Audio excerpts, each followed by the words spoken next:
안녕하세요. 피토스터디입니다. 열전달 28번 강의입니다. 경계층과 프란틀 수에 대해서 공부해 보겠습니다. 열전달에서 프란틀 수는 가장 중요한 무차원 수이면서 물성치입니다. 프란틀 수의 범위에 따라서 속도 경계층과 열 경계층의 특성을 알 수 있습니다.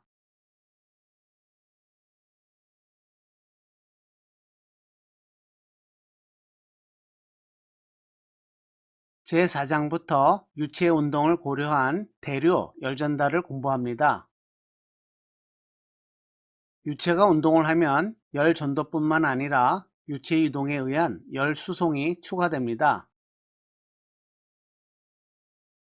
열 전도와 유동에 의한 열 수송을 합쳐서 대류 열전달이라고 합니다. 지금까지 열전달 개수를 알고 있다고 가정했는데요. 대류 열전달에서는 열전달 개수 H를 구하는 것입니다. 열전달 개수는 일반적으로 유동 형태에 따라 달라지고요. 당연히 물질에 따라서 달라집니다. 이 장에서는 대류 열전달을 이해하는 데 기초가 되는 개념들인 프란틀 수, 레이놀즈 수, 누셀트 수, 마찰 계수 등을 알아보겠습니다.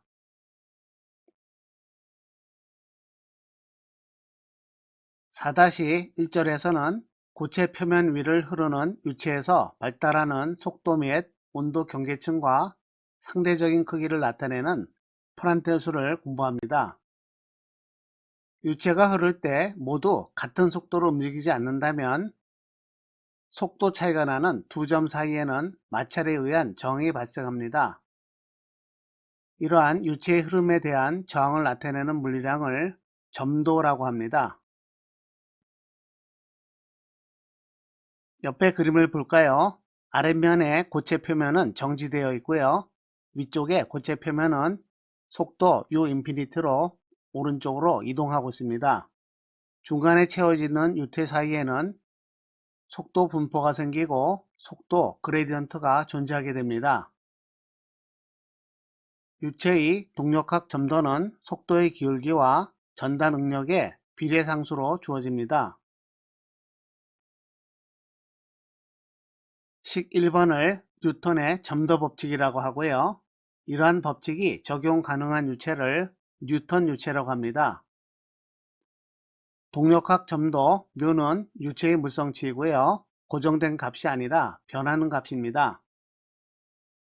그러나 강의에서는 뮤 값이 상수로 가정하겠습니다. 유체의 점성과 관련하여 또 다른 중요한 물리량은 뮤 오버 로우로 유체의 동점도입니다. 카이네마틱 비스코시티는 점성 확산과 관계되는 물리량으로 열 확산을 나타내는 알파와 상당히 유사합니다. 힘을 질량으로 나눈 것은 가속도인데요. 비슷한 방법으로 힘 같은 물리량을 질량 같은 물리량으로 나누어서 가속도 같은 물리량을 얻습니다. 예를 들어 유체의 표면에 작용하는 전달 능력은 유체 내부로 확산되는데요. 점성 침투층의 길이는 스퀘어루트 누티의 형태가 됩니다. 앞에서 공부한 열 침투층과 거의 같은 개념입니다. 어떤 유체가 일정한 속력 U 인피니트로 흐르는 경우에 이것을 프리스트림이라고 합니다. 이러한 자유유동이 고체 표면을 만나게 되면요. 고체 표면에서 유체의 속도는 제로가 되고요. 이것을 점착 조건, 노슬립 컨디션이라고 합니다. 따라서 정지된 고체 벽면에서의 유동 속도는 제로가 되고요. U 인피니티까지 속도 분포를 가지게 됩니다. 이것을 우리는 속도 경계층 또는 점성 경계층이라고 합니다. 경계층의 두께는 보통 스몰 데타로 나타내고요. 고체 표면의 원점부터의 거리를 x라고 하면요, x의 함수가 됩니다. 보통 경계층의 두께는 속도가 99%로 되는 점의 높이로 정의합니다. 경계층의 바깥은 점성의 영향을 거의 받지 않고요. 이것은 보통 포텐셜 영역이라고 합니다. 프리스트림이 유지된다는 뜻입니다.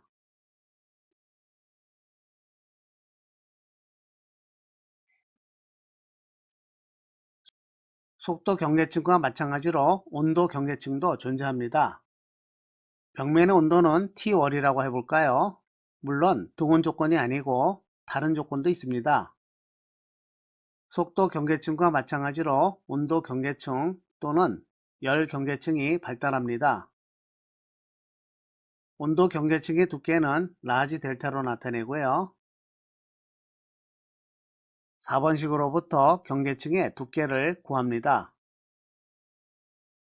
그림에서는 벽면의 온도가 자유 흐름의 온도보다 뜨거운 경우를 표현했습니다. 그런데 대류 열전달의 해석에서 중요한 것은 H값을 결정하는 것입니다.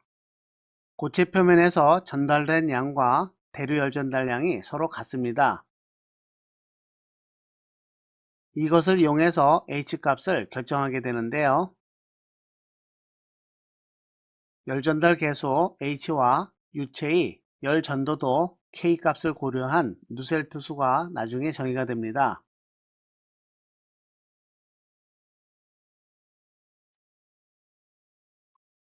프란틀 수가 어떻게 정의되고 어떤 뜻을 가지고 있는지 알아볼까요? 아래의 그림을 보겠습니다. 유체 속에 쇠구슬을 떨어뜨리면요, 시간 t가 지난 후에 낙하거리는 만약 저항이 없다면 GT제곱의 어린 크기가 됩니다. 이것은 중력 가속도의 단위로부터 쉽게 이해할 수 있고요. 마찬가지로 확산율의 단위 미터 스퀘어 퍼 세컨드로부터 유체 표면에서 전단 힘을 가한 경우에 점성 침투층 또는 속도 침투층의 두께는 스퀘어루트 누티에 비례합니다.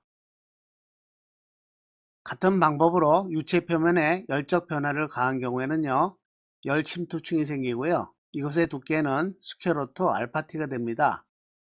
어느 쪽이 더 빠를까요? 이것은 침투층 두께의 비율로 주어집니다. 같은 시간 동안 두 침투층의 길이 비율을 구해보면요, 스퀘어루트 누 오버 알파가 됩니다.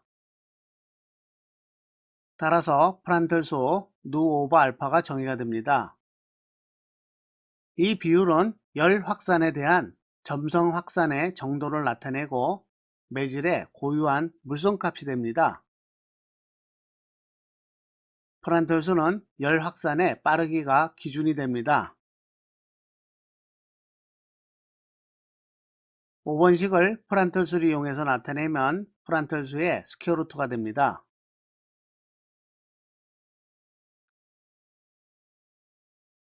같은 거리 L을 확산하는 데 걸리는 시간의 비율은요, 8번식처럼 주어집니다. 프란틀수는 열 전달을 기준으로 하기 때문에 분모에 열 확산이 존재합니다. 따라서 프란틀수가 크다는 뜻은요, 열 확산이 작다는 뜻입니다. 분모가 작기 때문에 프란틀수가 커졌겠죠. 따라서 프란틀수가 클수록 열 확산이 소비하는 시간이 길어집니다. 분모가 작기 때문이죠. 프란틀수가 열 전달에서 가장 중요한 무차원 수인 이유는요, 바로 무차원 수이면서도 물성치이기 때문입니다. 열 전달 분야에서 배우게 될 모든 무차원 수에서 물질의 고유한 성질인 것은 오직 프란틀수뿐입니다. 이러한 의미에서 프란틀수는 무차원 수 중에서 왕 중의 왕이라고 생각할 수 있습니다.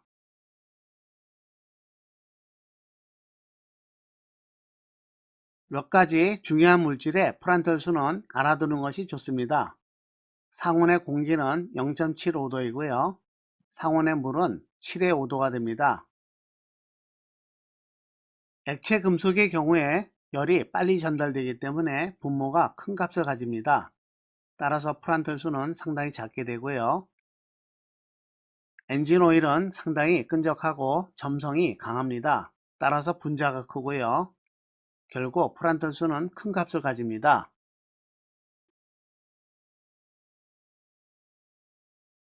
프란틀수와 경계층의 두께비가 상당히 중요한데요. 속도 경계층의 두께 스몰 델타와 온도 경계층의 두께 라지 델타의 상대적인 크기를 프란틀수로 나타낼 수 있습니다.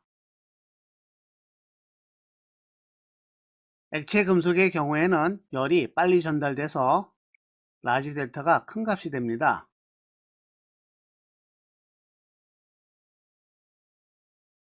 기체나 물, 가벼운 액체의 경우에는 프란틀수가 1의 5도입니다. 물의 경우에 7이고요. 공기의 경우에는 0.7로 1의 5도입니다.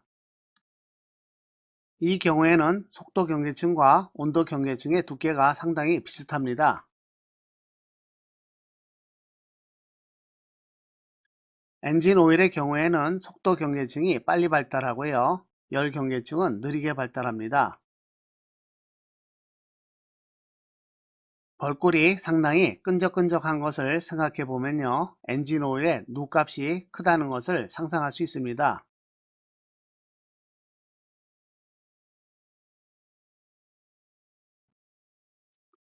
오늘의 기능 카드입니다. 프란틀수는 무차온수이면서 또한 물성치입니다. 따라서 가장 중요한 성질이 되고요. 상온의 공기는 0.7 정도, 상온의 물은 7의 5도가 되고요. 액체 금속은 작은 값, 엔진 오일은 상당히 큰 값을 가집니다. 프란틀수에 따라서 속도 경계층과 열 경계층의 두께가 어떻게 변하는지를 특성을 알아보았습니다.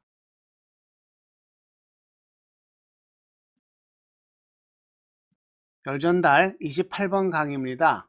시청해 주셔서 감사합니다.